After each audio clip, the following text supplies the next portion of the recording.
இந்த கனகண்ணம்மா சத்திரம் வந்து எவ்வளோ பேர் பார்த்துருக்காங்களோ தெரியும். பட் பில்கிஸ் பானுவை வந்து அதுவும் கர்ப்பமாக இருந்த ஒரு பெண்மணியை 13 பேர் வந்து அவங்கள கற்பழிச்சாங்க. அந்த கற்பழிச்ச அயோக்கியர்களே இந்த சோகால் இந்த மோடி கவர்மெண்ட் இவ்வளோ பேசும் இந்த பிஜேபி கவர்மெண்ட் இப்போ ரீசெண்டாக நம்மளும் பார்த்தா அவங்களெல்லாம் ரிலீஸ் பண்ணி லட்டு கொடுத்தாங்க. அப்போ வந்துட்டு அந்த பெண்மணி அவங்க வந்து தப்போ ரைட்டோ அவங்க வந்து அங்கே வந்து ஏதோ நீதி கேட்க போயிருக்காங்க. அப்போ வந்து தன்னோட ஃபிசிக்கல் சுச்சுவேஷனை பார்த்து இந்த போலீஸ்காரன் என்ன செய்யணும்? அவனே அந்த பெண்ணை அடித்தாங்கன்னா அப்போ இவெல்லாம் என்னத்துக்கு அந்த இடத்துல அவங்கள சஸ்பெண்ட் பண்ணக்கூடாது, அல்லது டிஸ்மிஸ் பண்ணணும். உங்கள் நன்றி பன்றியெல்லாம் உங்களோட வச்சுக்கணும். அப்போ அவனாட்ட ஒரு முட்டாள் கொடூர பிசாசு வேற யாரும் கிடையாது.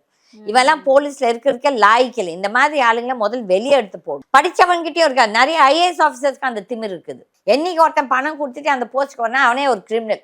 அப்போ இந்த மாதிரி கிரிமினல் வந்து ஒரு ஒரு ஒரு இன்ஸ்டிடியூஷனை ஹெட் பண்ணும்போது அவங்ககிட்ட என்ன டிசிப்ளின் எதிர்பார்ப்பீங்க?